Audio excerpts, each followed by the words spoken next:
সালমান খানের ঈদের সিনেমা 'সিকান্দার' চলে এসেছে। ২ ঘন্টা ১৫ মিনিটের এই সিনেমা। যেখানে দেখাচ্ছে সঞ্জয় মানে সালমান খানের যে চরিত্র সঞ্জয়, সে রাজকোটে বিশাল ধনী সম্পত্তিবান একটা লোক এবং তার জীবনে একটা ট্র্যাজেডি হয় যার জন্য সে মুম্বাইতে আসে। মুম্বাইতে এসে ৩ জনকে হেল্প করে। একজনের যার লাংস এর প্রবলেম রয়েছে, একজনের হার্টের প্রবলেম রয়েছে এবং আরেকজনের চোখের প্রবলেম রয়েছে।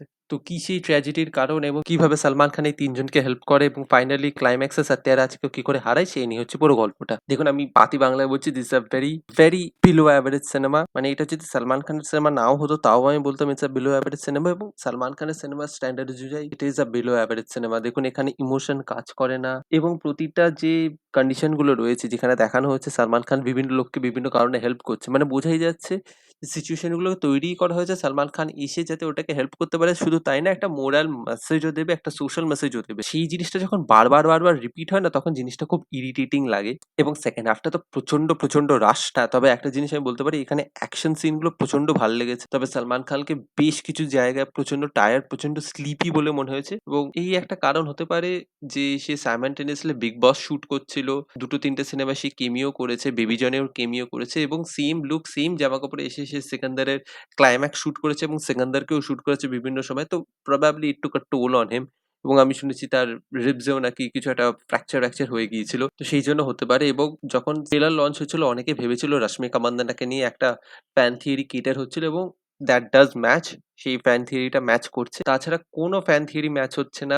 ভিলেন প্রচন্ড উইক এবং ভিলেনের কে ভালো একটা মোটিভেশনও দেওয়া হয়নি। কেন সে সেটা করছে, কি কারণে করছে এবং আমার যদি ট্রেলার রিভিউ দেখেন আমি সত্যরাজের ক্যারেক্টার নিয়ে একটা কথা বলেছিলাম তার কথা বলা নিয়ে এবং তার অ্যাটিটিউড নিয়ে যে ক্যারেক্টারের যে ডায়ালেক্টটা রয়েছে এবং যে অ্যাটিটিউডটা রয়েছে সেটা ঠিক ম্যাচ করছে না এবং এই জিনিসটা প্রচন্ড বাজেভাবে চোখে লাগবে আপনার। প্রতীক বাব্বারের একটা ছোট রোল রয়েছে তেমনি কিছু করার নেই এবং সত্যরাজের সাথে সালমান খানের যে কনফ্লিক্টটা শুরু হয়েছে না সেই জিনিসটা খুব বোকা মনে হয়েছে। Does not serve the real reason মানে যে রিজনটা দেখিয়েছে সেই রিজনটা প্রচন্ড বেগ এবং আপনার মনে হবে যে কোনো পলিটিশিয়ান এই রিজনের জন্য এই জিনিসটা করবে না কারণ it will temper their own image.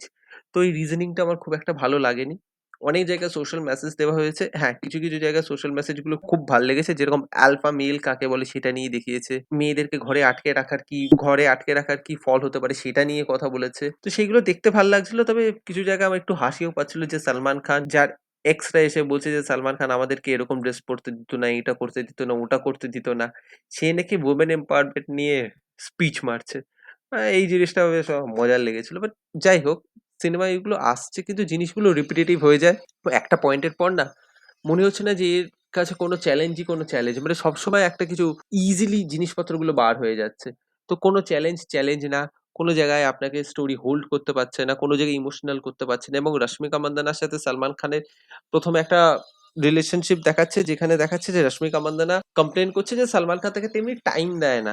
রিলেশনশিপটাকে তেমনি টাইম দেয় না। ও সবকিছু ইগনোর করে দেয়। ওদের অ্যানিভার্সারি ভুলে যায়, বার্থডে ভুলে যায়, হেনা-তেনা ভুলে যায়। এইগুলো বলল, পরেই একটা গান শুরু হয়ে গেল। আরে ভাই কি লজিক্যালি সার্ভ করছে না তো জিনিসটাকে। এবং এবং রশ্মিকা মান্দানা এবং সালমান খানের যে ইমোশনাল ডেপথ টা ছিল, সেই ইমোশনাল ডেপথ টা প্রচন্ড ইম্পোর্টেন্ট ছিল। সেই জিনিসটাকে খুব বেশি ভালোভাবে ডেভেলপ করার দরকার ছিল এবং জিনিসটা একদমই ডেভেলপ হয় না। যার জন্য আপনার সেকেন্ড হাফ টা একদম কাজ করে না। ওই ইমোশনাল পার্টটা যদি ভালোভাবে কাজ করত তাহলেই এটা কাজ করত। কিন্তু সেটা হয়নি। রশ্মিকা মান্দানার অটো টিউন ওয়ালা গান শুনতে হয়েছে। সেখানে লিটারেলি সালমান খান ওকে মুখে হাত দিয়ে থামিয়ে দিচ্ছে এবং ওই জায়গাটা আমার খুব ভাল লেগেছে। ভাই থেমে যা। হ্যাঁ, সিরিয়াসলি অটো টিউনের গান আমার ভাল লাগছে না। তো ওই জিনিসটা আমার ভাল লাগেনি। হ্যাঁ, অ্যাকশন সেট পিসেস গুলো খুব ভালো কিন্তু কোথাও আপনি থ্রিল, ইমোশনাল ডিস্ট্রেস বা কোথাও আর্জেন্সি ও ফিল করবেন না যে হিরো পারছে না।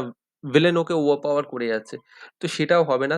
তাগড় কিছু সাপোর্টিং অ্যাক্টর রয়েছে এবং তাদের কিছুই করার ছিল না। সালমান জোশির বলুক বা অন্যান্য যে চরিত্ররা রয়েছে পোটেনশিয়াল ছিল কিন্তু ইউটিলাইজ করা হয়নি। মানে বোঝাই যাচ্ছে যে একটা টেমপ্লেটের ভিতর জিনিসটাকে ফিট করার চেষ্টা করা হয়েছে কিন্তু টেমপ্লেট মানে রাইটিংটা খুব একটা ভালো না।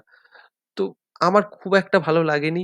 সালমান খানের অন্যান্য সিনেমা মানে 'কিসি কি ভাই কিসি কা জানের' থেকে তো অন্তত অনেক ভালো। বাট জেনারেল আমি যদি সালমান খানের সিনেমার কথা বলি, সাবপার। মানে টিভিতে হয়তো হিট করে যেতে পারবে। কেন কি যেই ফ্যামিলি অডিয়েন্স যারা হলে যাবে না তাদেরকে এটা হিট করতে পারবে টিভিতে এলে। কিন্তু আমার মনে হয় না হলে এটা খুব একটা ভালো কিছু করতে পারবে। তো I will suggest you miss this cinema.